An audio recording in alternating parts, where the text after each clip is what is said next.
Hai, selamat datang di kebijakan fiskal. Apa sih bedanya dengan kebijakan moneter? Yuk simak video berikut dengan baik ya. Sebelum masuk ke materi, alangkah baiknya kalau kita tahu capaian pembelajaran dan tujuan pembelajaran kita terlebih dahulu.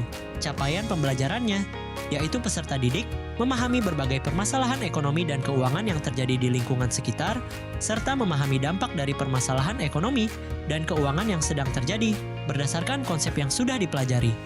Konsepnya terkait kebijakan fiskal dan moneter.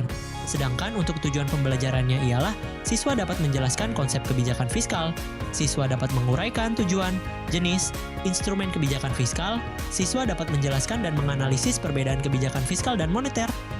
Sudah kita akan bahas mulai dari konsep dasar kebijakan fiskal, jenis kebijakan fiskal, serta instrumen kebijakan fiskal. Sip!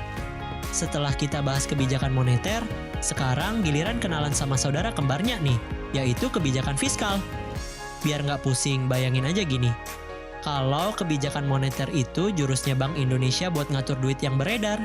Nah, kebijakan fiskal ini jurusnya pemerintah buat ngatur dompet negara, alias pendapatan dan pengeluaran negara.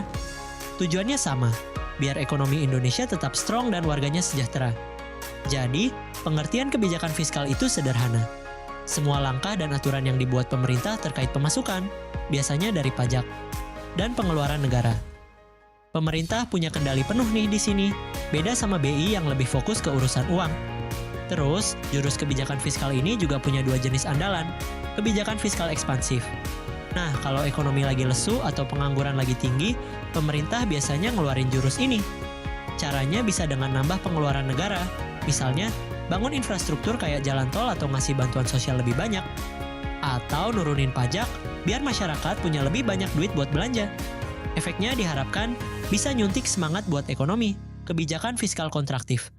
Kebalikannya, kalau ekonomi lagi panas banget dan inflasi udah mulai nakal, pemerintah bisa ngerem dikit dengan ngurangin pengeluaran negara atau naikin pajak. Tujuannya biar permintaan agak turun dan harga-harga bisa lebih stabil. Nah, pemerintah ini mainin dompet negaranya pakai beberapa instrumen kebijakan fiskal nih. Pajak. Ini sumber utama pendapatan negara. Macem-macem jenisnya, mulai dari pajak penghasilan, PPH, pajak pertambahan nilai, PPN, sampai pajak bumi dan bangunan. Pemerintah bisa naikin atau nurunin tarif pajak buat ngatur berapa banyak duit yang masuk ke kas negara dan berapa banyak yang tersisa di kantong masyarakat. Pengeluaran pemerintah, government expenditure. Ini semua duit yang dikeluarin pemerintah buat berbagai keperluan negara. Contohnya, buat bangun sekolah, rumah sakit, jalan, jembatan, bayar gaji pegawai negeri, belanja alutsista, dan banyak lagi. Pemerintah bisa nambah atau ngurangin anggaran buat sektor-sektor tertentu sesuai kebutuhan. Anggaran negara bisa dalam 3 kondisi. Defisit terjadi saat pengeluaran lebih besar dari pendapatan, seringkali butuh utang dan bisa picu inflasi. Surplus adalah kebalikannya. Pendapatan melebihi pengeluaran, bagus buat bayar utang dan nambah cadangan. Idealnya ada anggaran berimbang, pendapatan sama dengan pengeluaran, menandakan pengelolaan keuangan yang stabil, tapi sulit dicapai karena ekonomi dan kebutuhan bisa berubah. Intinya, pemerintah harus pintar-pintar ngatur dompet negara demi ekonomi yang sehat, transfer payment. Ini kayak duit kaget dari pemerintah ke masyarakat tanpa ada timbal balik berupa barang atau jasa secara langsung. Contohnya, bantuan langsung tunai, BLT, subsidi, misalnya subsidi BBM atau listrik, atau dana pensiun. Transfer payment ini bisa dipakai buat bantu masyarakat yang kurang mampu, atau buat stimulus ekonomi.